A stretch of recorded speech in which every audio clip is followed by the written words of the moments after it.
நம் தேவனுக்கு பிள்ளைகளா இருக்கிறோமா? அவரோடு வாழுகிறோமா? அதுதாங்க நம்ம கவனிக்க வேண்டிய ஒன்று. இந்த கடைசி நாட்கள்ல 7ஆம் முத்திரை, 5ஆம் முத்திரை, 6ஆம் முத்திரை, அந்திகிறிஸ்து, வெள்ளை குதிரை, அது இதுன்னு சொல்றாங்க. ஆனா, ஒரு உண்மையான ரட்சிப்பின் அனுபவத்துல இருக்க ஒரு தேவ பிள்ளை இதெல்லாம் பார்க்கவே மாட்டாங்க. இன்னைக்கு கடைசி கால செய்தி, அந்த அடையாளங்கள பத்தி பேசுகிற செய்தி அதிகமா அநேகரால பார்க்கப்படுகிறது. ஏன்? இவங்களுக்கு இங்க ஆண்டவரோட ஒரு ரட்சிப்பின் அனுபவத்த பெற்றுக்கொள்ளல. பெற்றுக்கொண்டாங்கன்னா, ஆண்டவரோடு வாழ்ந்துக்கிருப்பாங்க. எனவே ஆண்டவரோடு வாழ்வதில கவனம் செலுத்துங்க. அதுதான் சத்தியம்.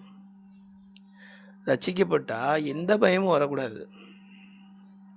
பயம் வருதுன்னா, ரட்சிக்கப்பட்டவனுக்கு ஒருத்தன் பயம் வருதுன்னா, அது பிசாசுனால உண்டானது. ஏன்னா தேவன் மீது அன்பு செலுத்துகிறவன்